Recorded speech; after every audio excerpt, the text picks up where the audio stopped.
There are moments in life that split everything into a before and an after. Sometimes that moment is loud, like a slamming door or a scream in the dark. But other times it comes quietly, like a breath held too long. Like the slow, aching silence between two people who once swore they'd never let go of each other. Lily Thompson was just 16 the first time she believed in forever. She was quiet, the kind of girl who sat at the back of the class, drawing dream homes in the margins of her notebook and imagining a life beyond the sleepy corners of her town. Then came Jake Miller, charming, fearless, the kind of boy who made everyone laugh and always smelled like grass and ambition. He was the golden boy of the soccer team, and when he smiled at Lily, it felt like the sun had chosen her. They were young, yes, but they talked like architects of their future. Late-night phone calls, whispered dreams, promises to rent a tiny apartment in some faraway city, Boston, maybe Portland. They'd live off cheap ramen and caffeine, build a business from nothing, and most of all, never, ever let the world pull them apart. Jake said their love was the kind people wrote songs about. Lily believed him. But love at 16 is fragile, and reality. It doesn't care about fairy tales. After graduation, while Lily clung to the golden threads of their promises, Jake began to fade. It wasn't sudden, no, that would have been easier. It was like watching a tide slip away grain by grain. Texts went unanswered, calls missed. Their weekend walks, once sacred, became maybe later. When they did meet, Jake talked only about his future, college applications, scholarships, dreams that no longer had space for Lily in them. Then came that afternoon in October. The park was dressed in reds and golds, the air crisp with the promise of winter. They walked beneath the old oak trees where they'd once carved their initials. Jake's hands were deep in his jacket pockets, his steps slowed until he stopped. "Lily, we need to talk," he said, eyes fixed on the gravel. She knew deep down, she knew, but still, she asked, "Is something wrong?" He couldn't even look at her when he said it. It doesn't fit anymore. I have plans, big ones. And this," he gestured vaguely between them, "is holding me back." It was like being punched in the chest. "Holding you back?" Lily whispered. "I thought we were in this together." "I know what I said," Jake replied, finally meeting her eyes. But they weren't the same eyes she knew. They were distant, cold. "I've made up my mind. It's better this way." She didn't cry. Not there, not in front of him. She watched as he turned and walked away, his blue jacket getting smaller with every step. He didn't glance back, not once, and in that moment, something inside her splintered. The kind of pain that doesn't scream, it settles. Deep and quiet, it stays, but the worst part wasn't the silence. It was what came next. A few weeks passed. She couldn't eat much, not just from heartbreak, but from a gnawing nausea that wouldn't leave.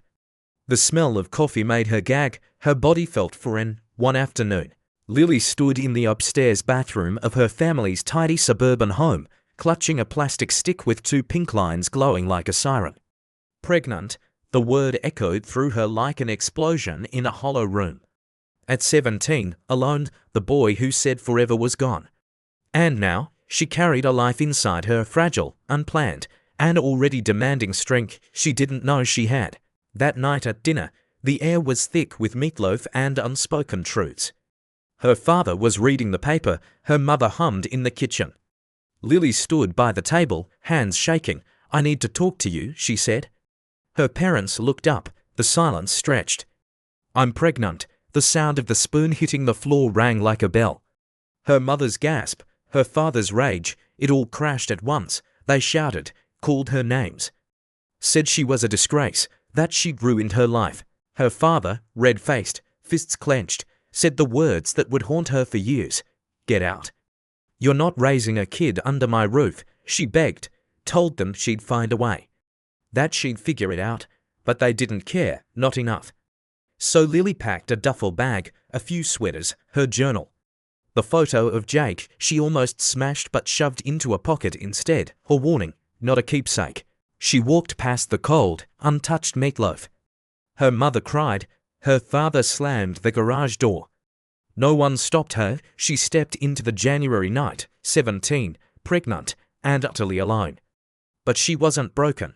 Not yet. Not completely. She had one last name in her phone, a voice from Christmases past. A woman who once said, "You'll always have a place here," Grandma Helen, and with a trembling thumb, Lily dialed the number. That call would change everything.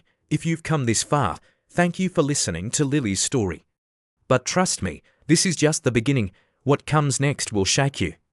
Because when you've been abandoned by everyone you love, how do you rebuild from nothing? And what happens when the past comes knocking 20 years later, begging for forgiveness? Make sure to subscribe to the channel so you don't miss what happens next. Your support helps us keep creating powerful stories like this one. If you felt something, anything, from Lily's story, show us some love. And share it with someone who needs to hear it now. A question for you. If you were in Lily's shoes, 17, pregnant, and just disowned by your parents, what would you do? A. Swallow your pride and beg to stay. B. Walk away with nothing but courage and find a new path. Drop your answer below in the comments. Or B. We want to hear your voice. Because this isn't just a story, it's a conversation, and you're part of it now. The road to healing is rarely paved with grand gestures.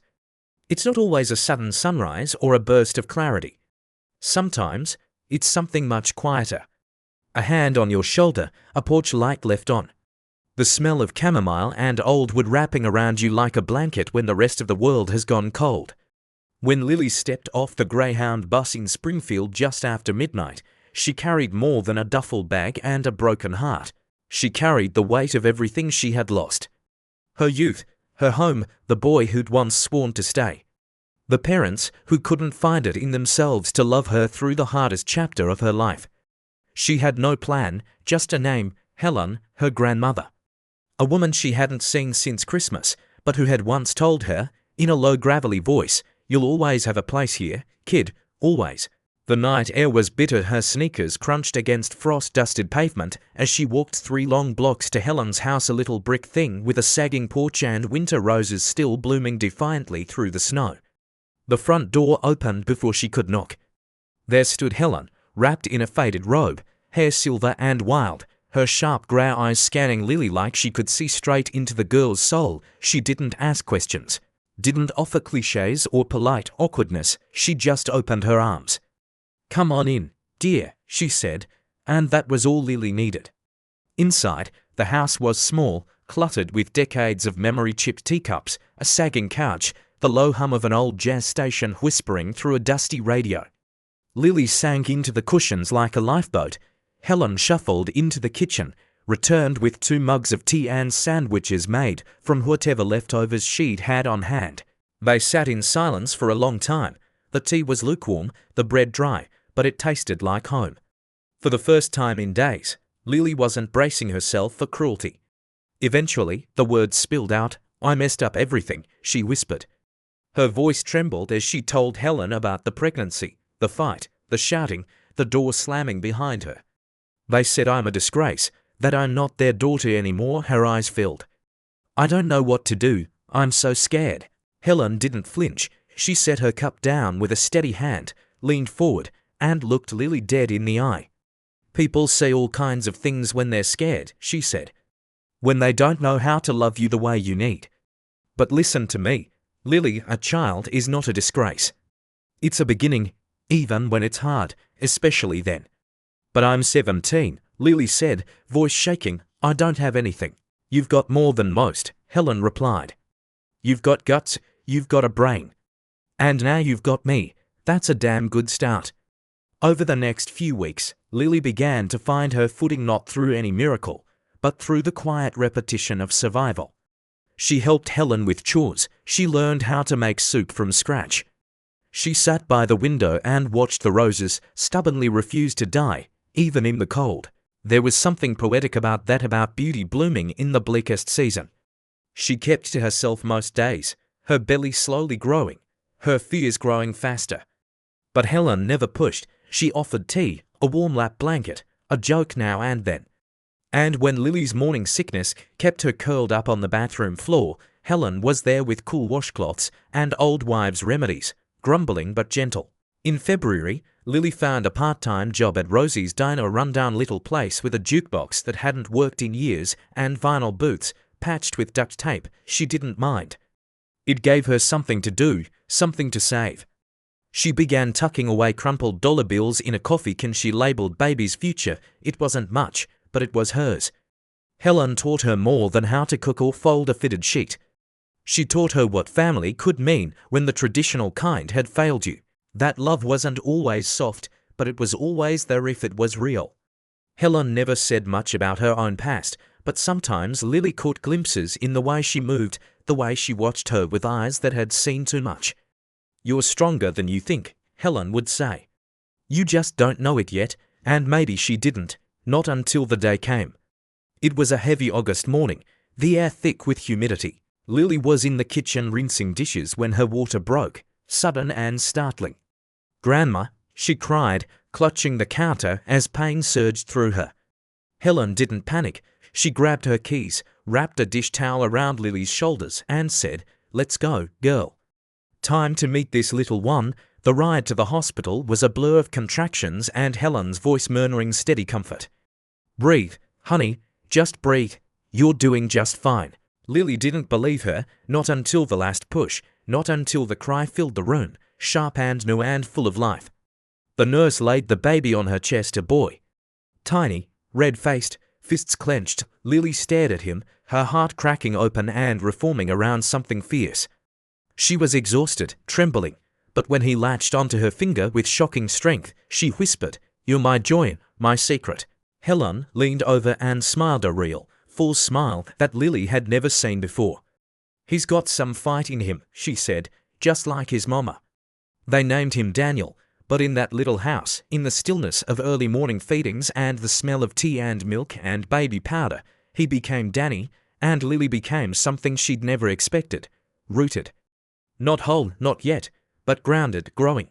She wasn't the girl on the porch anymore, trembling in the cold. She was a mother now, a woman in the making. And under the creaking beams of Helen's home, with roses blooming defiantly outside the window, she finally began to believe maybe, just maybe, she could do this. That she wasn't alone after all, that broken things, under the right hands, could still bloom. In every love story worth telling, there's a moment so unexpected, so unremarkable on the surface, that it slips right past you until later, when you realize it changed everything. For Lily Thompson, that moment came on a Thursday afternoon in late spring, when the smell of burned coffee and the sharp clang of a ceramic mug became the opening notes of a song she never thought she'd hear again, the sound of someone choosing her. Rosie's Diner was never meant to be more than a stepping stone. A place where she could clock in, refill mugs, wipe down counters, and tuck every hard-earned tip into a tin can label Danny's future. It wasn't glamorous. The fluorescent lights flickered, the jukebox hadn't worked since the 90s, and the booths squeaked every time you shifted your weight. But it was hers, steady, predictable, safe. That day, Lily hadn't slept well. Danny, now a curious 6-year-old with endless energy, had woken twice with bad dreams. Helen had a touch of arthritis flaring up, and Lily's own body was weighed down with the kind of exhaustion you carry when you're used to handling too much alone. Still, she pressed on like always. She was topping off coffee for a man at a corner booth when it happened. Her foot caught the edge of a chair leg. Just a small misstep, but the pot in her hand tipped, and hot liquid splashed across the table, soaking documents, a phone, and the tailored lap of a man in a navy blue suit. She froze. "Oh God," she gasped, already yanking napkins from her apron. "I'm so sorry, sir, I didn't mean to here, let me." Her voice cracked with panic. It wasn't just the coffee. It was the way his eyes narrowed, the sharpness of his jaw, the unmistakable cut of money and power in the way he wore that suit. She braced for a lashing. People like him didn't forgive mistakes. People like her couldn't afford to make them. He didn't yell. He didn't even scowl. He just looked at her for a long moment, blue eyes cool, assessing, like he was trying to decide whether she was worth the effort of being angry. "Dry cleaning's fine," he said finally. His voice was clipped, professional. "But I've got a meeting in an hour. If you really want to fix this, bring me something to wear until it's done." Lily blinked. Something to wear? He didn't answer, just stared. And for reasons she couldn't explain, she said, "Give me 20 minutes." She ran, for blocks, through heat and whirring. Through 1,000 silent screens that said, "You should have been more careful. You can't afford this. What were you thinking?" She burst through Helen's door, tore through the closet, and found it her grandfather's old corduroy blazer, brown and faded, patched at the elbows and smelling faintly of pipe tobacco and mothballs. It was all she had. Back at the diner, she thrust it at him. "It's not fancy, but it's clean." He looked at the jacket, really looked, then, to her utter confusion, he laughed. A deep, warm sound that startled her. "Vintage," he said, slipping it on.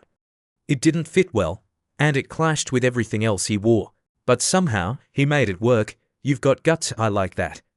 "Lily," she said, almost reflexively. "Lance," he replied. He left for his meeting, and she expected that to be the end of it, but it wasn't. The next day, Rosie, the diner's owner, a wiry woman with a smoker's voice and a heart buried under 5 layers of sarcasm, cornered her behind the kitchen.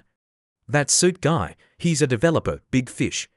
Been sniffing around this lot for months, trying to buy the place. He called last night. Said he's pulling out of the deal. Said he met someone who reminded him that places like this still matter." Lily didn't know what to say. All she could do was stare. A few days later, she returned his suit, pressed and wrapped in a plastic bag. He met her on the sidewalk. Thanked her, offered to pay. She shook her head. "I don't want your money." Something in her tone made him pause. "Are you always this difficult? Only with men who try to bulldoze my life." He smiled again, less polished this time, more real. "You ever have dinner with someone you weren't sure you trusted?" he asked. "I've had dinner with a toddler who lied about eating broccoli." "Does that count?" he laughed. And she didn't say no. The first dinner was cautious. She wore jeans and no makeup. He wore another suit but left the tie at home. They sat at her usual booth at Rosie's. She told him about Danny, about Helen, about why she didn't have time for games. "I'm not here to play," he said simply. "I just think you're interesting." Lily didn't believe in fairy tales anymore. She'd stopped when her parents slammed the door behind her.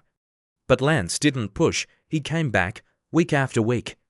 Always respectful, always present, sometimes with daisies. Once with tickets to a movie she never had time to see. And eventually, Danny met him. Lance asked. Lily hesitated. But one Saturday afternoon, he showed up with apples and a question about worms, and just like that, Danny started talking. About bristles and muscle contractions, about the solar system, about circuits he'd made from scraps. Lance listened, asked follow-up questions. Watched the boy like he was looking at a masterpiece in progress. Lily stood in the doorway of the kitchen, watching it all, arms crossed, heart pounding. She didn't understand it. She didn't trust it, but she wanted to. Later that night, Helen sat beside her, peeling apples for a pie, eyes twinkling. "You deserve this, you know," she said. Lily didn't answer. She just looked at Lance, still crouched beside Danny's box of inventions, and wondered what it meant to be chosen not out of obligation or pity but because someone saw you and stayed anyway. And somewhere, in the back of her chest, a wall cracked just enough for light to get in. Some women build their lives like stone walls, layer by layer, brick by brick, held together not by cement but by pain. You learn to build carefully when you've been left, when you've raised a child alone, when the only thing you could count on was your own 2 hands. Lily Thompson was one of those women. And for years, she lived inside those walls she'd built so carefully, never daring to believe that something or someone could reach through them without breaking her apart. But Lance had a way of slipping through the cracks. He never rushed her, never demanded more than she was willing to give. Instead, he stayed, week after week, a quiet presence who showed up when he said he would, who asked about Helen's arthritis, who remembered that Danny hated mustard and loved astronomy. He had a kind of patience Lily wasn't used to, the kind that made her uncomfortable. Because when someone waits for you without pressure, it forces you to wonder if you're worth waiting for. And then, one October evening, as the leaves turned copper and the air grew sharp, he did something that cracked her world open a little wider. They were sitting at Rosie's, finishing their burgers, the jukebox miraculously whining out an old Patsy Cline tune. Lance set down his fork, wiped his mouth, and looked across the table at her with the kind of steady that makes a woman brace herself. "Lily," he said, "I'd like to meet your grandmother and your son." "If that's okay." She froze. Not because it was a crazy request, but because it wasn't. She'd been waiting for the catch, the agenda, the mask to slip. She didn't expect this, a man asking to meet the two people who mattered most in her world. Not for show, not to impress, but because he wanted to understand where she came from, who shaped her. So she said yes quietly, wary, and prayed she wouldn't regret it. The following Saturday, she spent the entire morning cleaning the house like she was preparing for an inspection from God himself. She vacuumed the sagging couch 3 times, reorganized the bookshelf. Even ironed the kitchen towels, though she couldn't explain why. Helen raised an eyebrow, but said nothing. At 3 p.m. sharp, Lance arrived, no suit this time. Just jeans, a flannel shirt, and a paper bag of apples from a roadside stand. "Thought these might go with dinner," he said with a crooked grin. Helen took to him immediately. She sat him down in the living room and launched into stories about Lily's childhood, how she used to climb the maple tree out back, how she once tried to start a lemonade stand with only 1 lemon. Lily nearly melted from embarrassment, but Lance just listened, chuckling, eyes warm. And then the door burst open. Danny ran in, sneakers caked with playground dirt, backpack swinging. "Mom, we dissected a worm today. It was so gross." He stopped short, spotting Lance. "Who's that?" Lance knelt beside him, extending a hand. "Hey, Danny, I'm Lance. Can you tell me something? I haven't read a science book in years." "How do worms move without legs?" Danny blinked. Then his face lit up. "They've got these little bristles, see? And muscles that push and squeeze, like a squishy conveyor belt." Lance nodded, impressed. "That's incredible." What followed was 40 minutes of non-stop chatter. Danny pulled out his shoebox of treasure circuits, bug diagrams, a flashlight he'd rebuilt, and Lance hung on every word. He didn't fake it, he didn't patronize, he asked questions, real ones. The kind that said, "I care about what you love." Lily stood in the kitchen doorway, arms crossed, watching them. Her throat tight, she had never seen this before. A man who didn't flinch at responsibility, who didn't see her son as baggage or burden, but as a boy with a mind worth knowing. Helen leaned over the counter, peeling apples, eyes dancing. "You deserve this," she murmured. Lily didn't answer, because she wasn't sure she did. A few weeks later, as winter crept closer, Lance came by after work. He was quieter than usual, fiddling with his coffee mug. Finally, he took her hand, rough and calloused, not practiced, and said, "I want to marry you." Just like that, no speeches, no rings, just truth. "I want to spend the rest of my life with you." With Danny, all of it. "What do you say?" She stared at him. Her heart did something she hadn't felt in years. It jumped. And then it retreated, because the past doesn't let go that easily. When you've been left, forgotten, erased, you don't just hand your life over, even to someone kind. "Let me think about it," she whispered. He didn't flinch, just nodded. "As long as you need." She thought that was the end of the surprises. It wasn't. A week later, he showed up with an envelope. Helen was chopping carrots for stew. Danny was on the floor sketching gears. Lance laid the envelope on the table. "Open it," he said. Inside was a letter with a seal she recognized, Johns Hopkins School of Medicine. A full scholarship, pre-med, for Danny. Lily's knees went weak. She blinked at the paper, then at him. "What is this?" "I pulled a few strings," he said, "made some calls. He's in. For years paid, he's got a spot when he's ready." She stumbled to her room, grabbed the tin can labeled Danny's future, and dumped its contents on the table. Crumpled fives, loose change, years of sacrifice. "Take it," she said. "You paid for this, not me." Lance smiled, soft and steady. "That's yours. I did this because I wanted to, not for payback." That night, after Danny went to bed, Lily retrieved a sleek black box from the closet. Inside was a deep navy jacket, custom tailored, sharp, modern, but with a corduroy collar. A nod to the day they met, a symbol of everything that had come between and everything that might come next. She handed it to him, her voice thick, "For showing up." For Danny, for staying when you didn't have to. Lance lifted the jacket, ran a hand over the collar, and looked up at her. So that's a yes. She laughed through a tear. Yeah, she said. It's a yes. Hi ChatGPT, some ghosts don't knock. They show up on your doorstep when you least expect them, neatly dressed, older, greyer, with hands that tremble not from age, but from the weight of all the words never said. That's how Paul and Elaine Thompson returned to their daughter's life unannounced, uninvited, and 20 years too late. It was a warm Sunday afternoon, the kind of day made for folding laundry slowly, letting Danny ramble about circuits and future surgeries, and drinking coffee while the dog chased peas in the backyard. Lily had just set a peach cobbler on the windowsill when a knock came. Not urgent, not aggressive, just hesitant.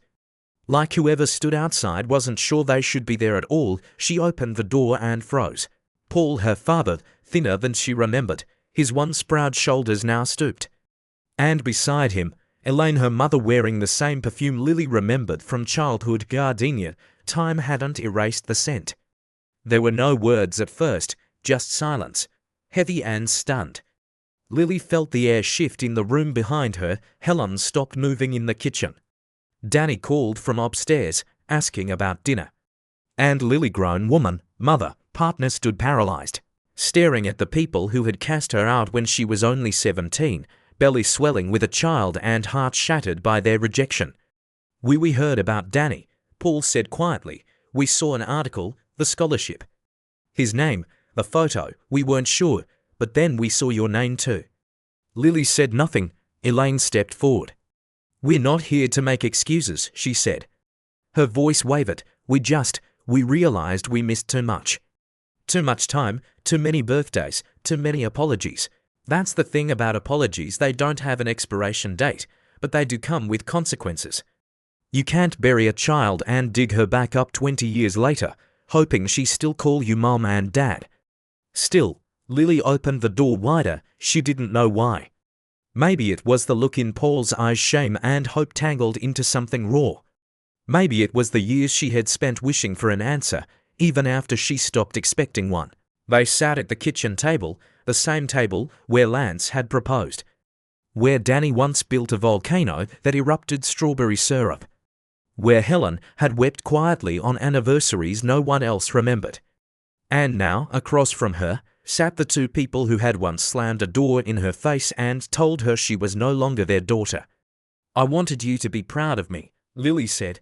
That's all I wanted, not money, not help, just pride, and when I needed you most, you chose your reputation over me. Elaine covered her mouth with a shaking hand. We were wrong, she whispered. We were scared, embarrassed. We thought we were protecting ourselves, but we see now we abandoned you. Paul blinked hard. I told myself you'd come back. After a year, after the baby was born, I kept thinking if we stayed firm, you'd change your mind. I thought we were doing the right thing. I thought you were just rebelling. I wasn't rebelling, Lily said. I was surviving. The room went still. Danny appeared at the top of the stairs, hair tousled, face curious. Mom, who are they? She turned, swallowing the storm rising in her chest. These are your grandparents, she said. My parents? Danny looked between them. Then, in the way only children can, he asked plainly, if you're my grandparents, how come you never came to my birthday? Paul flinched. Elaine closed her eyes and Lily. She felt her heart rip just a little more, but it wasn't the old kind of pain. It was no sharp, honest, a cleansing cut, not a festering wound. Danny walked down slowly, not shy, just cautious. When he reached the table, he held out a small hand to Paul. I'm Danny, he said. I like space, and bones, and sometimes I get sad when people lie. Paul took his hand, his voice cracked. I'm so sorry we weren't here, for you, for your mom. Elaine reached out too, brushing Danny's curls. You have her eyes, she murmured. We missed so much. They stayed for an hour. Helen spoke to them, though she never once softened. She'd earned the right not to. She was the one who had picked up the pieces, who rocked Lily through labor, who taught Danny to read and refused to let bitterness take root. She watched them like a hawk, but she didn't stop Lily from letting them in. When they left, Paul hugged her gently, like he wasn't sure he was allowed. Elaine kissed her cheek, tearfully whispering, "If there's ever a way back in, we'll wait." Lily didn't promise them anything, but she didn't shut the door either. That night, Lance sat beside her on the porch swing, holding her hand in silence.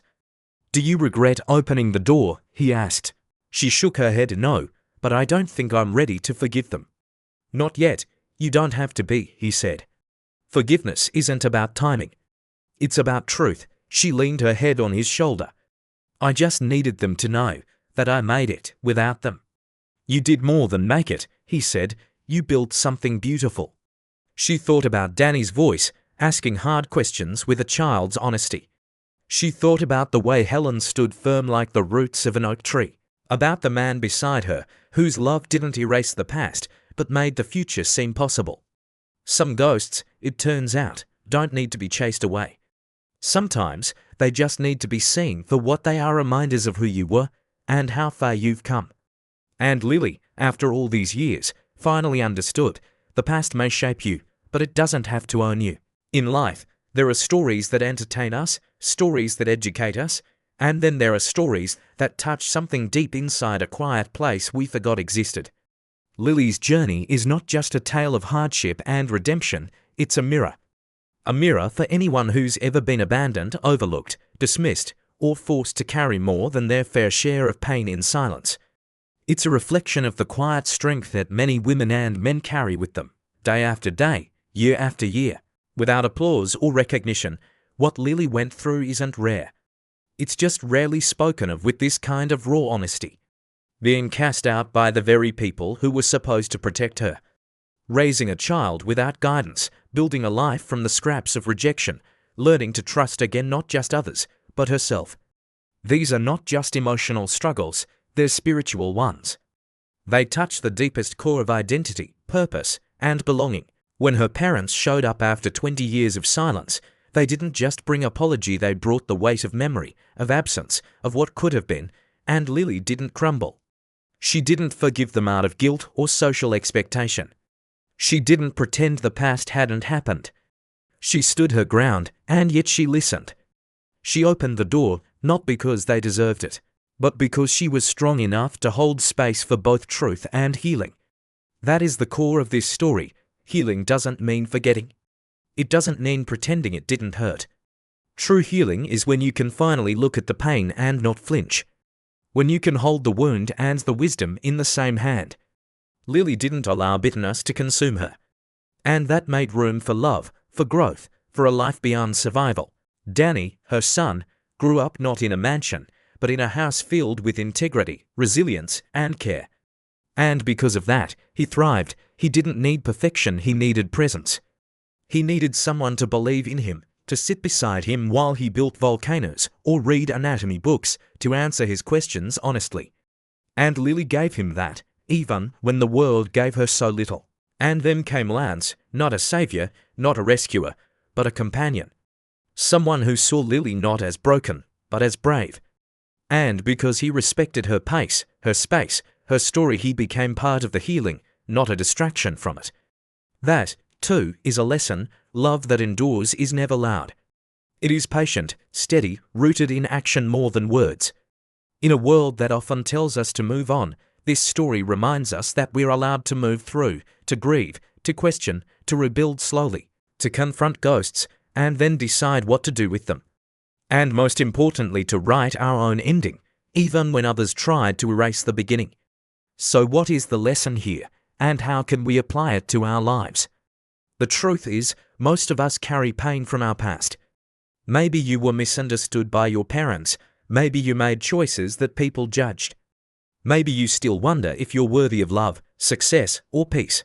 The story of Lily teaches us that no matter how far we've fallen, no matter who walked away from us, we can rise again.